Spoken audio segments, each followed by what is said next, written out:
What's good, y'all? It's your boy Sean Peter Blunt got hey, and we are back with another Berserk read through. Today we will be reacting to Berserk chapter 30. Chronologically, chapter 30. I don't know what apps you guys are using or how you guys read it, but chronologically, this will be chapter 30. But the title of this chapter is called Engagement. Now, before we get into the chapter, make sure you guys hit that like button. Also, hit that bell, or also subscribe and hit that bell for notifications. Make sure you comment down below your thoughts on this chapter, your thoughts on Berserk, or your thoughts on the read through. Let me know, what do you think? Also, follow me on Twitch so you could catch me live and you can engage with me in real time. Follow me on Instagram, Twitter, and Facebook. And make sure you join the Discord. Come be a part of the community, my community. You know, where we talk anime, manga, sports, music, whatever. Join the Discord. But yeah, it is chapter 30 time. We are in the 30s. I've been reading. This is the 30th chapter I am reading. And again, the title of this chapter is Engagements. So, last chapter, we see all it was clear from the beginning of the chapter that we was going back into the midst of battle after taking a few chapters where we're just kind of dabbling in the political climate and the atmosphere of this kingdom that the Band of the Hawks are currently occupying, right? We see Griffith engaging with some royals and people of the royal court and everything. We also see Guts assassinating the king's brother. Also, just a lot of stuff going on, right? A lot of stuff going on off the battlefield, though, more in the political atmosphere. But now we go back to battle, right? So we see Griffith engaging with Foss, the man who highly suggested for Julius to assassinate him, and we know that Griffith assassinated Julius in return for retaliation. So Foss kind of put two and two together and said, "Hey, I know that Julius tried to kill Griffith, so I'm pretty sure that Griffith retaliated on Julius for attempting to kill him. Even giving him little clues like, hey, maybe it wasn't somebody from outside the kingdom. Maybe it was somebody in the court. There are demons there, right? Like he was just saying little, words to kind of say like maybe it was you that they was trying to kill and it was somebody from the court, right? Because he knew already. He knew. But so yeah, we seen that little engagement. So we know that Foss is suspicious of Griffith, and then we also know that Griffith is suspicious of Foss because when he was walking away, he turned around to look at Foss with a very sinister look, like he knows Foss's involvement in his assassination attempt. And Foss probably know, like, damn, he knows. God dang it. We also get a little moment with the princess and Griffith where she gives Griffith a little trinket, a little necklace that the it's called like a lodestone, where the point is the two her half of, or her little pendant and his pendant are supposed to be reunited, so it's more like a make sure you come back type of charm, right? And after that, the queen witnessed all this, and she wasn't too happy about her daughter, the princess, giving a gift to a commoner such as Griffith. And they kind of had a little dispute, but she was kind of like, hey, the princess was like, hey, mind your business, mom, mind your business. So that's kind of that's not where we left off in the chapter. I'm sorry, I'm getting a little ahead of myself. Where we leave off in the chapter is the Band of the Hawk marching off to battle again, and we see Guts thinking about what Griffith said to the princess about what he considers a friend, and that must be getting to him somehow. I don't know yet. Hopefully, we get a little more of that in this chapter. So let's get into the chapter. Chapter 30, titled Engagement. All right, so we see this big open field with trees in the background. It's like a line of trees in the background. It's like a thunderstorm right now because we see a big bolt of lightning. And then we see like over this hill, we see spears, and you know how soldiers carry the spears and they're like super tall, and like flags and stuff and staffs. We see that over the field, and it just like the further we go, we see more people coming. We see what's over this hill, right? We see what's over this hill, and it is a bunch of warriors on horseback carrying spears and glaives and heralds and all those things. All right, so we get a double page cover page where we see the warriors, these knights, and these with these weird looking helmets. They kind of like frog mouths or something. I don't know, but okay, maybe they're from Wales. Maybe their helmets are designed based off of a whale, because I'm looking at like the flag that they have, and it looks like a whale or some type of fish. You know, it looked like a whale though, because it has like the water spraying out the blowhole. And then we also see Griffith and his men, and they're facing down this squad, or this squad of men with the whale helmets. So we see Casca holding her stomach. Casca is holding her stomach. What could she be holding her stomach for? What is Casca? What is Casca holding? Casca is holding her stomach, and she says, "At a time like this." And then I think that's Judo next to her. He says, "What's wrong? You look pale." And then Casca says, "Nothing." And then she says, "Come on, let's do this." I'm kind of thinking, is Casca pregnant? Is Casca pregnant? Oh, is Casca pregnant? Or is she, I mean, it could be her just being sick. Maybe she got a stomach ache or whatever. She said at a time like this, though, right?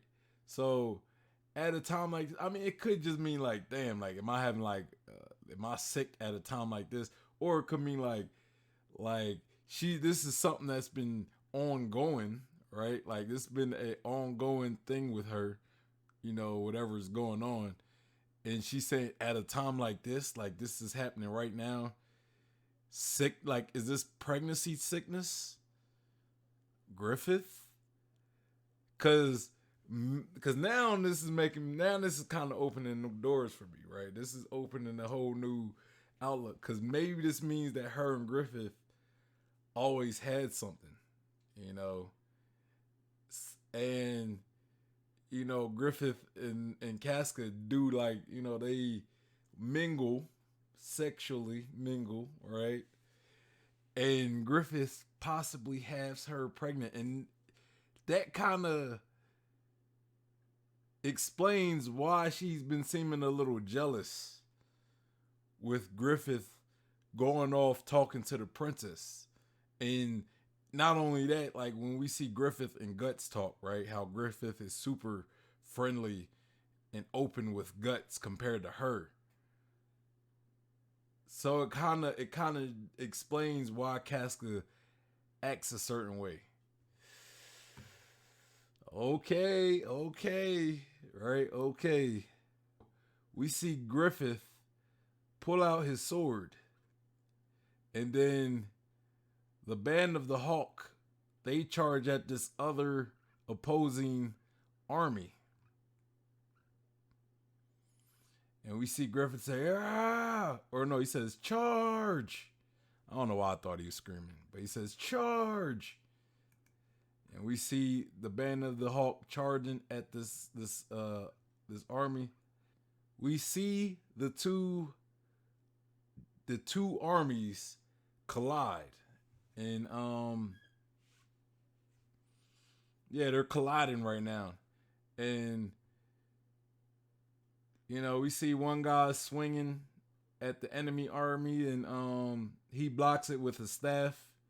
One guy is knocked off his horse. Looked like somebody from the band of seven, possibly. One of the or I said band of seven, the band of the Hawk. One of the Hawks slice an enemy soldier in the neck region. We see one of the enemy soldiers get bashed in the face with a mace, a big mace. And okay, so that was Pippin smashing the guy's face in. And it looks like the guy who got his face smashed in is like falling into one of his comrades. And we see the band of the Hawk look like they're triple teaming one guy.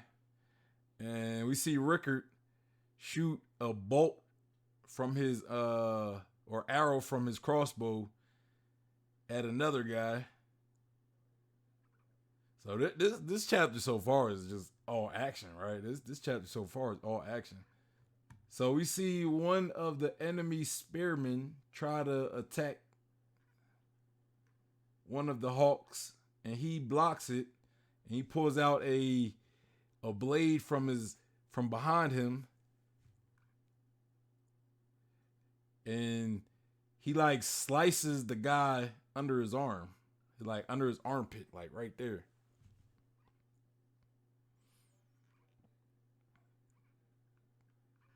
And all right, so was that judo? I think that might have been judo, the one who stabbed the guy in the armpit.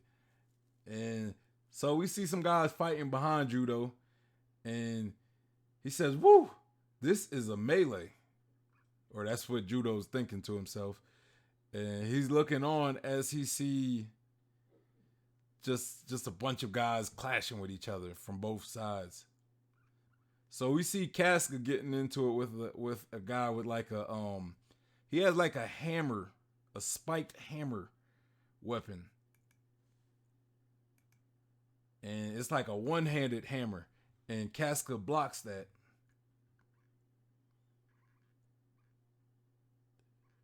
And she's like blocking all his attacks.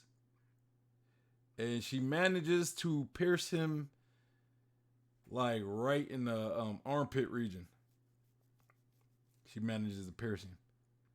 And so she kills the guy, and then she laughs, ha ha. And then right in front of her, we see like another horse pull up right in front of her, and then we see this guy with like this super strange looking helmet. Like it looked like kind of a bit like a frog or something, or like a amphibian, some type of amphibian. But I'm assuming it's like a whale helmet, because that's kind of seemed like what their whole theme is, or like it's like a whale, you know. But it's a weird looking whale though. Whoever this guy look like he's like some officer, and he's like a super big guy. Like he like towering over Casca. So this guy says, "So you're her, the only woman who commands 1,000 of the band of the Hawk." And then Casca looks, and he says, "I can't stomach it. A woman playing at being a knight. Women are inferior to men in strength. What use could they be in battle? No. You might have a use as a nighttime plaything for your fellow soldiers. And then Casca says, what was that? And then he says, perhaps you even achieved your rank of commander by sneaking into that man Griffith's bedroom. Oh, see, I felt like this part was a little random. Like, especially me sitting here talking about, like, it's a little random. We got some random soldier talking about her being used as a plaything for Griffith and everything. Wow, like earlier, I'm sitting here talking about the potential for Casca and Griffith to have something, right? To have some type of relations, and her possibly being pregnant. I feel as though this situation, this whole encounter and conversation was is you is exactly for that, right? To kind of us as a reader kind of say, yeah, I was already kind of thinking Casca could have been having some relations with Griffith, and now he's sitting here talking about it. For what reason, right? Like, why? All the fights that we've seen, we've never seen some random soldier talk about Casca being used as a plaything for Griffith. Just saying, man, the timing of it. So Casca says, "You bastard," and then the guy swings his look kind of like a trident. He got like a trident, I think, and Casca manages to block it, but the force throws her off her horse, and her helmet pops off. Oh, so this guy might be a little too much for Casca. He might be a little too much for Casca. I think Guts is going to show up and save her. That's what I'm thinking. Either that, or I think she might get out of it herself. She might manage to kill this guy. But I think Guts, this guy seemed like he might be a little too much for Casca. So it seemed like Guts might have to, somebody might have to intervene. We're going, let's see. Casca falls off the horse, but she manages to flip over onto her feet. And we see this guy with his trident coming down to strike Casca. But he manages to miss. Like, he missed and strikes like right in between her legs. And then Casca gets back up onto her feet, and she's thinking to herself, this guy is strong. All right, let's see if Casca can manage. The guy says, the battlefield is the sacred ground of men. I, Adon, head of the Blue Whale, ultra heavy, armored, fierce assault, annihilation, Night Corps. God damn, that's a mouthful. They gotta come up with some shorter names, bro. Like, it could have just been the Blue Whale Assault Corps or something like that. But God, it's called the Blue Whale Ultra Heavy Armored Fierce Assault Annihilation Night Corps. God damn, that is a lot of words. I'm gonna call them the Blue Whales. That's what I'm gonna call them, the Blue Whales. And he says, okay, so he says, I, Adon, head of the Blue Whales, shall teach you the folly of your frivolity in setting foot upon it. So now he's like throwing these super fast thrusts at Casca, and she's pretty much dodging and blocking all of them. And she's thinking, I can't. I've got no strength. So I wonder if this has something to do with her potential pregnancy or her sickness, whatever she's feeling. Yeah, this is definitely bad timing. So we see a couple other soldiers from the Band of the Hawk, and they say, Big Sis, Commander Casca, damn you. And Casca says, fools, keep back. And then this commander, he says, "Ha ha ha," and he strikes. He does like a horizontal swing, and he strikes and kill all five of these guys, or like four of these guys in like one swing. Okay, yo, this guy, this guy ain't no joke. One swing, managed to take out all them guys. And the man says, if you let yourself be led by a woman, you're weaklings. Bro, this guy is talking a lot of mess. He is talking a lot of that talk. That's all I'm going to say. He's talking that talk right now. Casca says, damn you. And then he has his trident pointed right at her. And he says, what's wrong? Nowhere left to run. And he got the trident like right at her neck. And he says, go on. Go on. Oh, you adorn yourself like a man, but you're quite the gem, aren't you? I'll offer you a chance. If you come quietly as my prisoner, you can leave this place alive. But what I mean by a prisoner is you to be my army's harlot. So he's trying to he wants to take Casca in as like a sex slave, pretty much. Somebody might have to save Casca, man. Somebody might have to save Casca. Casca says, go to hell, dog. So we see this man's like cock back his sword, and then he says, then you can die. And he cocks it back and swings, and Casca's standing there about to accept her death. And then we got a bunch of soldiers yelling, big sis. And Casca's sitting there clenching, about ready to accept death. So he strikes down. And guess who is there to make the save? We got Guts in the building. I knew it. Guts is here to make the save. And then Guts says, this ain't like you. Yes, yeah, it must be something going on with Casca. It must be, because even Guts is like, bro, you better than this. So it's definitely, I think Casca's pregnant. Like, to be serious, I think Casca's pregnant. These last few chapters been making me feel like, especially when the princess is involved and Casca sees Griffith and Princess interacting, it just makes me think that Casca's jealous because her and Griffith has something going on, some type of a fling. I'm not too sure, but it's been making me think that there's something between her and Griffith, right?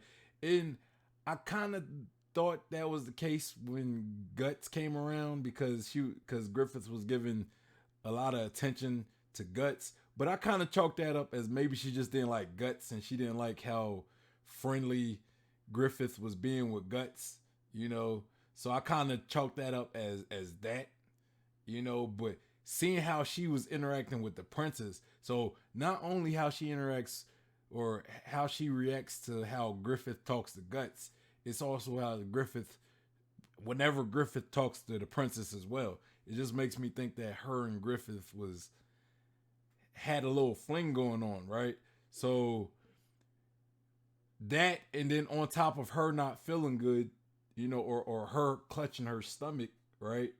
Her womb earlier in this chapter, it just made me think like she might be pregnant, man. She might be pregnant with Griffith's child. But now we got Guts here to make the save. Casca's thinking to herself, Guts. And then we see some of the Hawk saying, Raiders, Captain Guts. And then Guts, like, I think he manages to get a clean hit on this Blue Whale commander. And the commander says, "Ooh, ah, you lout." So I don't think it was a killing blow. Cause Gut says, "Come on," and he has his sword at the ready, and the guy seems to be back on his feet, or he seems to be up and still able to fight. And then Gut says, "Anyone will do. I just feel like swinging this with all my might until I can't think about anything else." And then we got the engagement end. All right, man. So that is the chapter. So this chapter is pretty much, we got the Band of Hawk meeting up with the Blue Whale Night Corps. Much longer name than that, but I don't feel like saying it because I don't remember the whole title of their regiment or whatever. So I'm gonna just call them the Blue Whale Night Corps, and they meet up with them and they clash. It's a fight. We got Judo, Pippin, Rickard killing guys left and right, and then we get to Casca. Right, Casca is fighting guys. She's killing. She's doing her job, but then arrives this Blue Whale Night Corps commander. He arrives to fight Casca. He's talking all this like, "Look, you're a woman. There's no place for women on the battlefield. Uh, you are desecrating this sacred ground, and you need to die. I'm here to kill you. And anybody who follows you, they're weak. You lead a bunch of men, but they're all weak because they follow a woman, right?" So he's saying all this. Hey, you shouldn't be here, right? You shouldn't be on a battlefield, and they clash. But he's a little too much for Casca. Why is he a little too much? I personally think Casca is pregnant, but she could just be sick, because earlier in the chapter she was holding her stomach. She was saying like, "Oh, not a time like this." I personally think Casca's pregnant, but we don't know yet. That's not confirmed, so we don't know yet. And this commander is giving Casca a hard time, and it gets to a point where he is actually about to kill Casca. Before he attempts to kill Casca, he even says like, "Look, I'll give you one chance. You could surrender and become the harlot of my platoon harlot, where we all had turns with you, or I'm gonna kill you." Casca refused to surrender, so he attempts to try to kill, or he swings at her. Guts makes the save, and Guts tell Casca like, "Look, this isn't like you. You know what I'm saying? This isn't like you." But deep inside, Guts wants to fight somebody. He just wants to kill and fight and all that, because he's trying to get his mind off of the thought of what Griffith said about what he considers a friend. That's what I assume. And that's pretty much the chapter. Very, very straightforward chapter. It's just mostly action. Not really a lot of talking. So very, very to the point chapter. Read through pretty quick, but good chapter. Good chapter overall. A lot of action. Enjoyed it. I enjoyed it. But yeah, that is the chapter, guys. Make sure you guys hit that like button. Also, subscribe. Hit that bell for notifications. Make sure you comment down below your thoughts on the chapter, your thoughts on Berserk, or your thoughts on the read through. And follow me on Twitch so you can catch me live and you can engage with me in real time. Follow me on Instagram, Twitter, and Facebook. Make sure you join the Discord and come be a part of my community. We could talk Berserk. We could talk One Piece. The return of Bleach. The the debut of Chainsaw Man. We could talk all that, right? And other stuff like sports, music, things like that. Join the Discord. Anyway, y'all, it's your boy Sean P, the Bluff God, and I am out of here. Y'all have a good one. Peace.